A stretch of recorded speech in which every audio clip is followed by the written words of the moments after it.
Buenos días en el nombre del Señor, queridos hermanos. Seguimos con la movilidad restringida por causa del virus y haciendo lo que podemos, lo que está en nuestra mano para evitar el contagio, pero sintiendo la necesidad y el deseo de adorar al Señor. Ojalá que logremos hacerlo en esta mañana, que Él nos ayude para que podamos hacerlo como a Él le agrada. El mensaje anterior fue una introducción sobre la obra que la Iglesia del Señor está llamada a realizar en el tiempo presente. Entre las actividades principales de la Iglesia están la adoración, la evangelización, el discipulado, la obra social, etcétera, etcétera. Hoy, Dios mediante, hablaremos de la adoración, de cómo debemos adorar a Dios. En primer lugar, veremos que la adoración requiere integridad, rectitud, seriedad. El adorador necesita estar limpio de toda maldad cuando se acerca al Señor para ofrecerle su adoración. Como pregunta el salmista en el Salmo 24. Pregunta y responde: ¿quién subirá al monte de Jehová? ¿Y quién estará en su lugar santo? El limpio de manos y puro de corazón. Dios es santo, santo, santo. Quien se acerca a Él debe estar limpio de toda maldad. El Señor exhorta con frecuencia al pueblo de Israel a través de sus siervos los profetas, diciendo: lavaos y limpiaos, quitad la iniquidad de vuestras obras de delante de mis ojos, dejad de hacer lo malo. Todo hombre, todo ser humano es pecador, no hay ni uno solo que no peque. Lo hemos visto con frecuencia en la Sagrada Escritura, en la palabra de Dios. Pero Él ha prometido perdonar a todo el que se acerca a Él pidiendo misericordia y perdón. El apóstol Juan dice en su primera carta: si confesamos nuestros pecados, Él es fiel y justo para perdonar nuestros pecados y limpiarnos de toda maldad. Con ese propósito murió Jesucristo en la cruz, para pagar la deuda que la humanidad entera había contraído contra Dios. Quien se dio a sí mismo, el Señor Jesucristo, quien se dio a sí mismo por nosotros para redimirnos de toda iniquidad y purificar para sí un pueblo propio, celoso de buenas obras. Así nos quiere el Señor, redimidos de toda iniquidad, purificados, limpios de toda maldad. El escritor de Hebreos explica lo que debemos hacer para poder adorar a Dios como su divina presencia demanda y requiere. Y lo hace diciendo: acerquémonos con corazón limpio, con corazón sincero, en plena certidumbre de fe, purificados los corazones de mala conciencia y lavados los cuerpos con agua pura. Corazón sincero, plena certidumbre de fe, sabiendo dónde estamos, en presencia de quién estamos, sabiendo que Él ha prometido que estará presente donde 2 o 3 estén reunidos en su nombre. Purificados los corazones de mala conciencia, que no haya sentir inquietud, preocupación, porque en nuestro interior puede haber algún tipo, alguna clase de maldad, y lavados los cuerpos con agua pura. Si necesitamos un corazón limpio de mala conciencia, hagamos no solo esta mañana, sino cualquier día, en cualquier ocasión que estemos delante de Dios, en el campo, en el hogar, en el templo. Hagamos y digamos como hizo David al acercarse al Señor: purifícame con hisopo y seré limpio, lávame y seré más blanco que la nieve. Crea en mí, oh Dios, un corazón limpio y renueva un espíritu recto dentro de mí. En segundo lugar, vemos que la adoración requiere respeto y reverencia total. La palabra griega más usada en el Nuevo Testamento para referirse a la adoración es proskuneo, que significa postrarse, inclinarse, arrodillarse delante de Dios. Esta es la actitud que Él quiere del adorador, tal como su palabra lo demanda cuando dice: «Dad a Jehová la honra debida a su nombre. Postraos delante de Jehová en la hermosura de la santidad». Como dice el Salmo 95. Venid, adoremos, postrémonos, arrodillémonos delante de Jehová, nuestro Hacedor. El verso 7 dice que debemos acercarnos a Él en esa actitud porque Él es nuestro Dios, porque nosotros somos el pueblo de su prado y ovejas de su mano. Él es el Rey de Reyes, Señor de señores. ¿Y qué somos nosotros? ¿Qué somos tú y yo? Simples criaturas suyas. El Dios de los cielos, fuerte, poderoso, grande y temible. Debemos acercarnos a Él como mínimo como el publicano de la parábola. Estaba en el templo, en contraste con el fariseo que estaba en un lugar bien visible, presumiendo de su bondad, de su ética, de su piedad, y diciendo: yo no soy como ese publicano, yo oro, yo ofrendo, yo comparto, yo...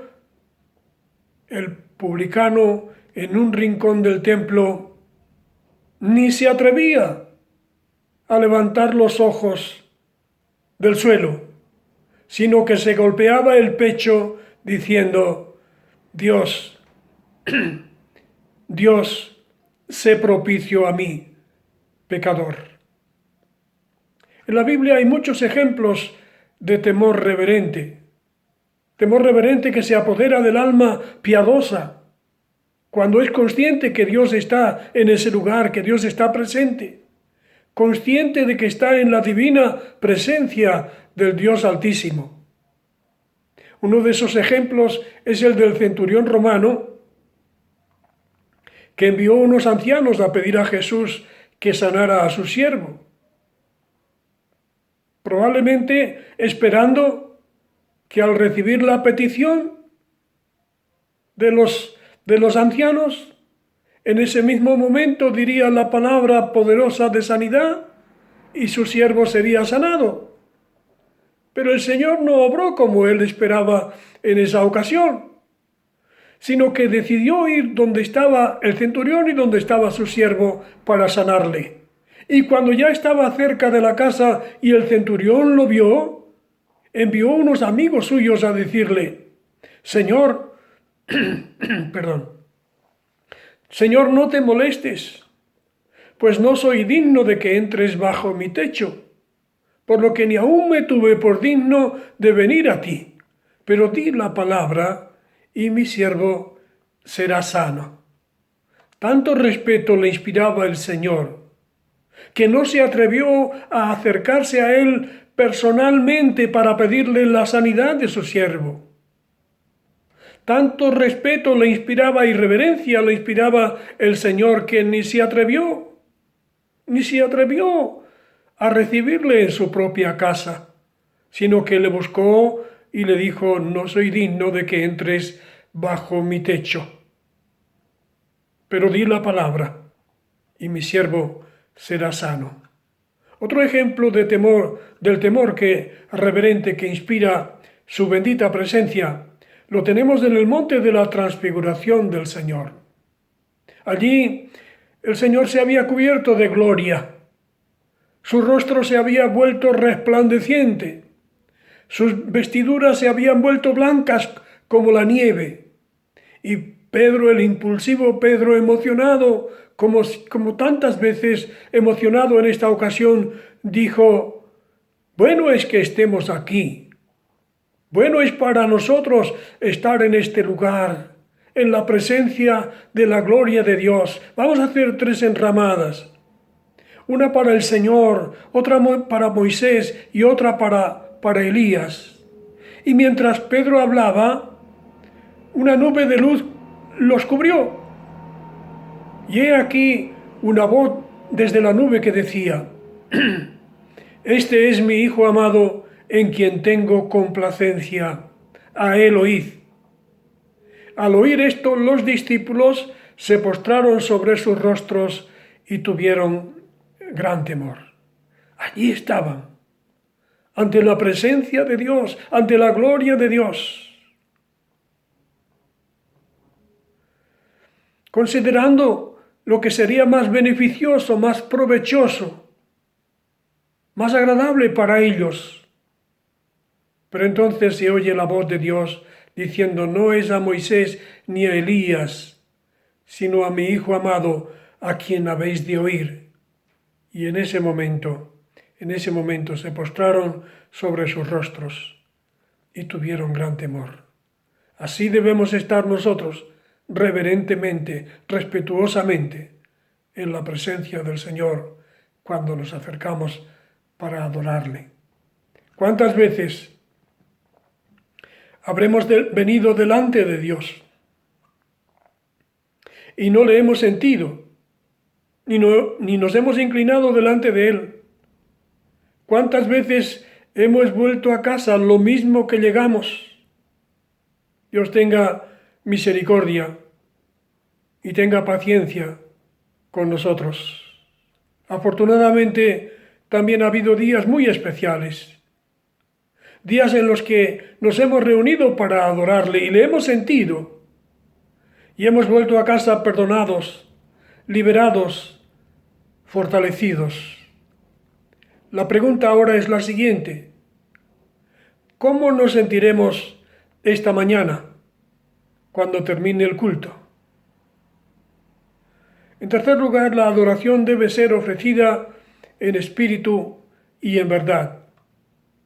La idea de adorar a Dios en espíritu y en verdad viene de la conversación de Jesús con la mujer samaritana, cuando ella, después de haber tenido un encuentro personal con Él, después de haber comprendido que era el Cristo, que era el Mesías, que era el Hijo de Dios, inquieta, deseosa de saber acerca de cómo, de dónde adorar a Dios, preguntó a Jesús, dijo a Jesús: nuestros padres adoraron en este monte, el monte Gerizim, y vosotros decís que en Jerusalén es el lugar donde se debe adorar.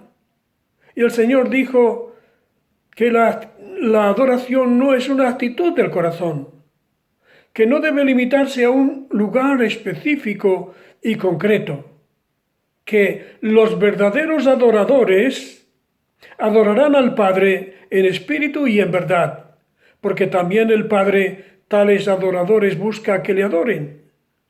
Dios es espíritu, y los que le adoran en espíritu y en verdad es necesario que adoren.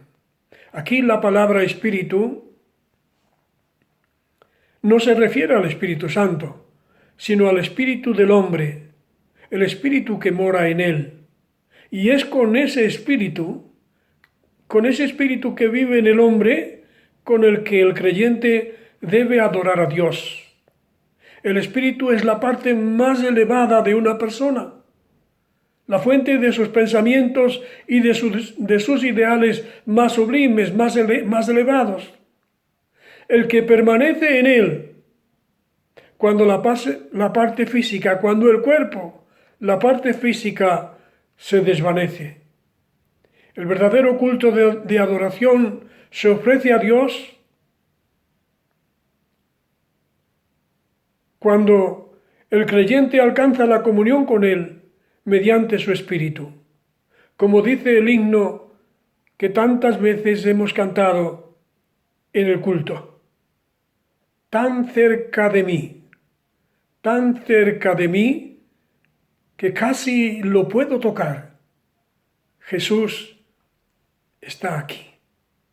Esto solo puede suceder. Esto solo se puede sentir, solo se puede experimentar cuando estamos adorando a Dios en espíritu, con nuestro espíritu. Adorar a Dios en verdad significa, entre otras cosas, adorarle con sinceridad, con sencillez de corazón, tal como estamos, como pensamos, como nos sentimos en ese momento, ni más ni menos. Ante Dios no sirve fingir, ni simular, ni aparentar, porque Él lo sabe todo antes de que nosotros hablamos la boca, como dice el salmista.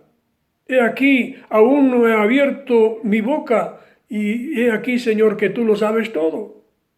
Porque Jehová no mira lo que mira el hombre. El hombre mira lo que está delante de sus ojos. Pero Jehová el Señor mira el corazón. Adorar a Dios en verdad significa también adorarle como enseña la Sagrada Escritura, la revelación divina, la palabra de Dios. Y está basada, empapada, inspirada en esa revelación divina. Durante la adoración se lee la Biblia, se canta la Biblia, se predica la Biblia, se ora la Biblia, se vive la Biblia.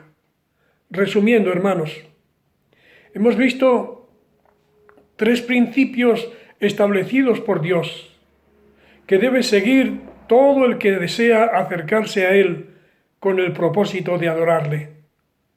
Acercarse en santidad, acercarse con reverencia y adorarle en espíritu y en verdad. Todo el que se acerca a Dios debe tener el corazón limpio, siempre, en todo momento.